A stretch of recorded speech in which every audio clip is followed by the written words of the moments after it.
Hello guys, welcome to my channel. అందరికీ వరమహాలక్ష్మి వ్రత శుభాకాంక్షలు. ఈ సంవత్సరం మా ఇంట్లో వరలక్ష్మి వ్రతం ఎలా చేసుకున్నానో మీ అందరికీ చూపించేస్తా. నేను వ్రతం చేయడం ఇదే మొదటిసారి. పనులన్నీ ఒకే రోజు పెట్టుకుంటే టైం సరిపోదని ముందుగానే చాలా పనులు చేసేసుకున్నా. పొద్దున్నే లేచి షింకులో కొంచెం గిన్నెలుంటే కడిగేసుకున్నా.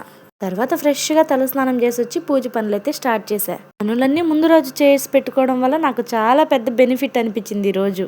గడపని పూజించుకొని వెంటనే ప్రసాదం అయితే స్టార్ట్ చేసేసా. ఒక పొయ్యి మీద పొంగలి, ఇంకో పొయ్యి మీద వైట్ రైస్. నాకు పూజ చేయడం వరకు తెలుసు కానీ ఇలా పర్టికులర్ వ్రతాలంటే అస్సలు తెలీదు. నీ పక్క వాళ్ళు చేయడం చూసి కొంచెం ప్రిపేర్ అయ్యాను అనమాట. పొంగల్ ఒక పొయ్యి మీద పెట్టి ఇంకొక పొయ్యి మీద 4 ప్రసాదాలు చేశా. అంటే నాకు పొంగల్ చేయడానికి అంత టైం పట్టిందనమాట.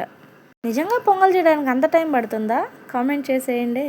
ఒకవైపు పిల్లల్ని కంట్రోల్ చేసుకుంటూ ఇంకోవైపు కిచెన్లో మెయింటైన్ చేసుకుంటూ మొత్తానికి ప్రసాదాలు అయితే కంప్లీట్ చేసేసా. దేవుడి దగ్గర నాకు కావాల్సినవన్నీ పెట్టేసుకొని దేవుడిని బాగా అలంకరించేసుకొని కలశం పెట్టుకొని మంచిగా పూజ చేయడం స్టార్ట్ చేసేసా. మరి ఆ వీడియో అంతా క్యాప్చర్ చేయలేదేమక్క అంటారా? నాకు కుదరలేదండి. అస్సలు పిల్లల్ని కంట్రోల్ చేస్తూ చేయాలంటే చాలా కష్టం. వీలైనంత వరకు మ్యాక్సిమం కవర్ చేశాను. నెక్స్ట్ వీడియో నుంచి క్లారిటీగా మొత్తం చూపించడానికి ట్రై చేస్తాను. ఈ రోజుటికి ఇలా అడ్జస్ట్ అయిపోండి అబ్బా. మొత్తానికి మా ఇంట్లో పూజ అయితే కంప్లీట్ అయింది. మరి మీ ఇంట్లో వరలక్ష్మి వ్రతం ఎలా చేసుకున్నారో కామెంట్ చేసేయండి.